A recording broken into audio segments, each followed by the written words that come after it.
Yes.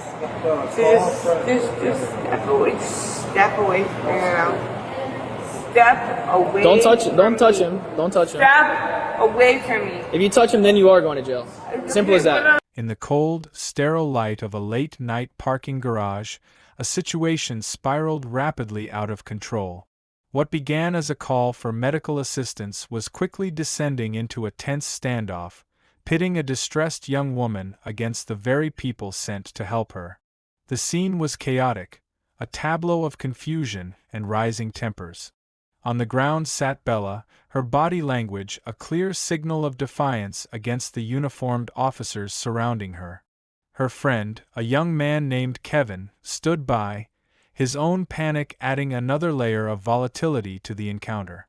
The air was thick with misunderstanding, a prelude to a confrontation that would have lasting consequences.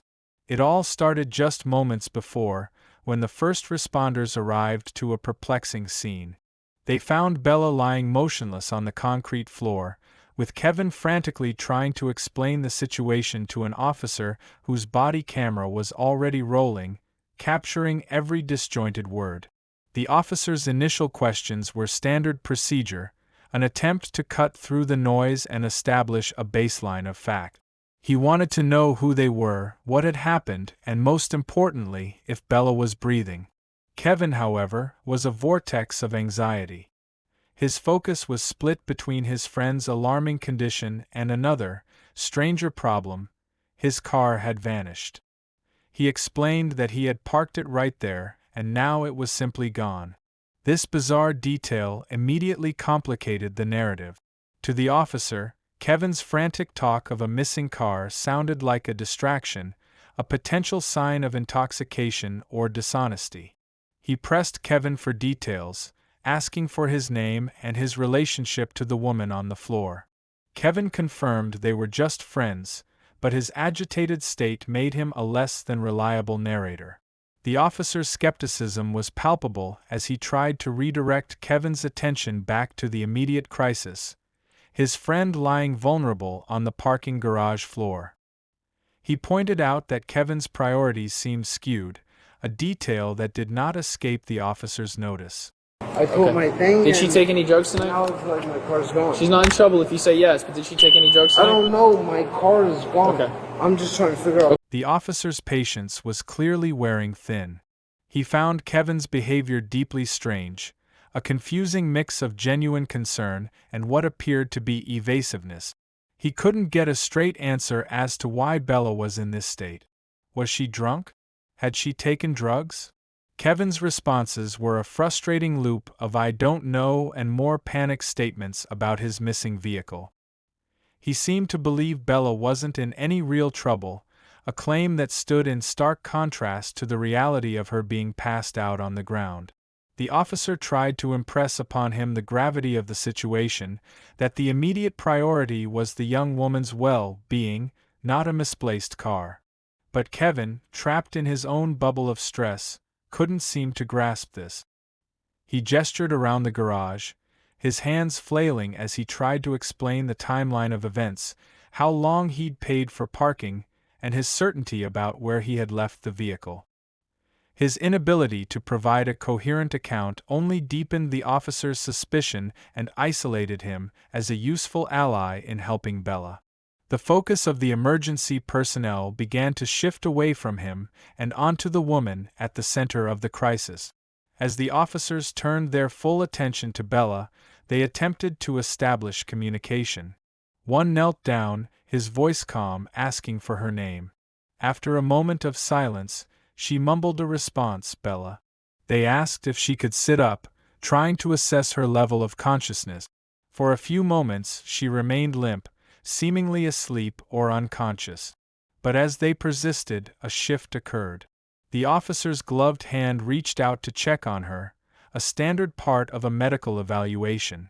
This simple act of touching her was the catalyst that ignited the situation. Bella's eyes flew open, and her body recoiled violently. She pushed the officer's hand away, her face twisting from a mask of passivity into one of active distress and fear. It was the first clear sign that this would not be a simple case of assisting an intoxicated person. Her reaction was visceral and immediate, a clear and unambiguous rejection of their help. That's where I'm at. Bella's sudden resistance changed the entire dynamic. The officers, who were initially trying to provide medical aid, were now faced with a potentially combative individual. They tried to reason with her, explaining that they were there to help, to make sure she was okay. They asked her again, "Do you want them to check on you, or are you just being difficult?" But Bella was no longer listening to their words. She was trapped in a state of high anxiety. She began speaking, her voice trembling but firm, explaining that she had been through this before. Her words hinted at past traumas, experiences that had taught her to fear situations just like this one. Meanwhile, the lead officer made a final assessment of Kevin. Concluding that Kevin was also intoxicated, he deemed him incapable of taking care of Bella. The officer was firm, stating he needed a sober family member, a roommate, someone responsible to take custody of her. With Kevin effectively sidelined, Bella was left to face the authorities alone, her protective barrier now gone. This decision removed any possibility of de-escalation through her friend and placed Bella directly in the hands of the state. The officers presented her with an ultimatum: she could either cooperate and find a sober friend to pick her up, or her only other option was a trip to the hospital. For Bella, neither was acceptable. Her agitation grew into a full-blown panic attack. She began to shout, her voice echoing through the empty garage. She demanded that everyone leave her alone, that they get out of her face. She accused them of being there only for their own purposes, perhaps for money or to meet a quota, not out of genuine concern for her. Her words were a torrent of fear and anger. It became clear this wasn't just about intoxication, it was about a profound and overwhelming anxiety. She tried to explain that having people crowd around her, on top of her, was an unbearable trigger. She pleaded for them to back up, to give her space, but in the structured world of emergency response, her plea was interpreted as non-compliance. Her request for personal space was seen as obstructing their duties. Back up. Just back up. Just back up. I have too many people on me right now. I have really bad anxiety. Alright? And when I have people on me, I don't like it. I don't like people. Her desperation peaked. As an officer moved, possibly to speak with Kevin, Bella's protective instincts flared. She saw the movement as a threat not just to herself, but to her friend. This is when she issued her stark warning, the one that would later form the basis of a criminal charge. She commanded the officer not to touch him, threatening that if he did, he would be the one going to jail. It was a desperate, powerless person's attempt to reclaim some control over a situation in which she had none. The officers, however, saw it as a direct challenge to their authority. The line had been crossed. The lead officer informed her that the game was over. He stated plainly that she couldn't even walk or control herself, and that she was now going with them, one way or another. The decision was made. They moved in with a gurney and restraint. The attempt at communication had failed, and now, force was the only remaining option on their flowchart. The final phase of the encounter was swift and clinical. As they tried to lift her onto the gurney, Bella resisted with all her remaining strength. Officers had to physically control her, strapping her legs and feet to the board to prevent her from kicking or struggling free.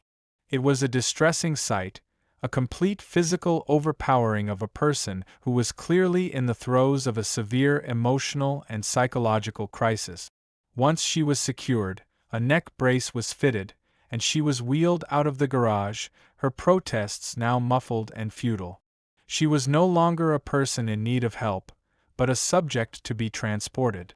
Kevin was left behind, defeated and helpless, trying to explain to the remaining officer how quickly everything had fallen apart. He gestured futilely, still trying to make sense of the missing car and the traumatic intervention that had just occurred before his eyes. His best friend was gone, taken away in a manner that felt more like an arrest than a rescue. Don't, All right. don't touch me right now. Stop. Don't touch me. The aftermath of that night in the parking garage extended far beyond the curb. For her actions, for her panicked resistance born of overwhelming anxiety, Bella was formally charged with 2 serious crimes. The official record would show her mugshot next to the stark, unforgiving text, battery on a law enforcement officer and resisting an officer without violence. The narrative of a young woman in crisis had been officially reframed into the narrative of a criminal. Her fear, her pleas for space, and her desperate attempts to control her environment were all translated into acts of aggression against the state. The system had processed the chaotic events of that night and produced a simple, damning verdict. I think he parked somewhere else, but we can look around. Anna was charged with battery on law enforcement. It seemed like a straightforward case. The body camera footage would show her struggling, it would capture her threatening word. By all accounts, she was guilty as charged. But the story had one final, unexpected turn.